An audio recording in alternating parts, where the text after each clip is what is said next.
भारत एक आध्यात्म प्रधान देश है। हमारे त्योहारों का भी आध्यात्मिक रहस्य है। 9 दिन देवियों के नवरात्रे के पश्चात 10वें दिन दशहरा मनाया जाता है। बच्चे बूढ़े सभी बड़े उत्साह से रावण के मरने तथा जलने का इंतजार करते रहते हैं और जब दशहरे का दिन आता है तो खूब खुशियां मनाते हैं।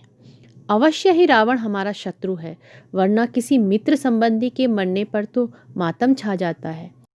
देखा जाए तो पुतला सदा दुश्मन का ही जलाया जाता है। प्रश्न यह उठता है कि रावण के पुतले को हर वर्ष क्यों जलाया जाता है। वास्तव में रावण माया का प्रतीक है।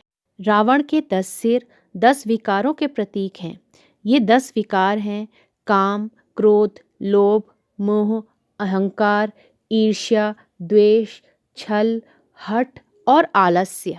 नवरात्रि मनाने का उद्देश्य यह है कि जब हम अपने जीवन में दिव्यता, सात्विकता, पवित्रता अपनाएंगे तो हमारे अंदर का रावण स्वतः ही समाप्त हो जाएगा।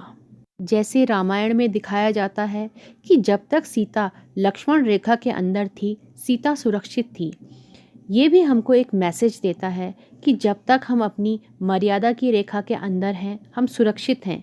विकारों रूपी रावण हमारे जीवन में प्रवेश नहीं कर सकता। बाहर का आकर्षण इतना सुंदर है जैसे सोने का हिरन होता है। यह आकर्षण हमें अपनी मर्यादा को छोड़ देने पर विवश करता है और हम रावण के कब्जे में आ जाते हैं। रावण की कैद में आने के पश्चात सीता राम को पुकारती है। अर्थात जब हम रावण रूपी विकारों के वशीभूत हो जाते हैं तो दुखी होकर परमात्मा राम को पुकारते हैं और तब राम आकर हमको इस बंधन से मुक्त करते हैं। तो दशहरा का अर्थ हुआ 10 को हरने वाला, अर्थात 10 विकारों को हरने वाला। दशहरा को विजयदशमी भी कहते हैं। इसका अर्थ भी यही है कि 10 विकारों पर हमारी विजय। जैसे 9 दिन नवरात्रों में हम व्रत रखते हैं, पवित्रता का पालन करते हैं, नियम और मर्यादाओं पे चलते हैं और उसके बाद 10वें दिन हम दशहरा मनाते हैं। उसी प्रकार हम यदि अपने जीवन में नियम मर्यादाओं पे चलें, पवित्रता, सात्विकता का पालन करें तो हमारे जीवन में दिव्यता आएगी और हमारे अंदर का रावण स्वतः ही समाप्त हो जाएगा।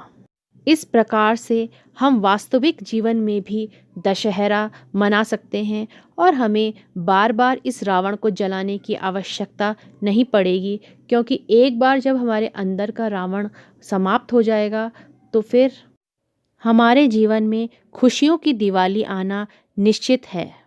इसी संदेश के साथ सभी को दशहरे की हार्दिक शुभकामनाएं। धन्यवाद।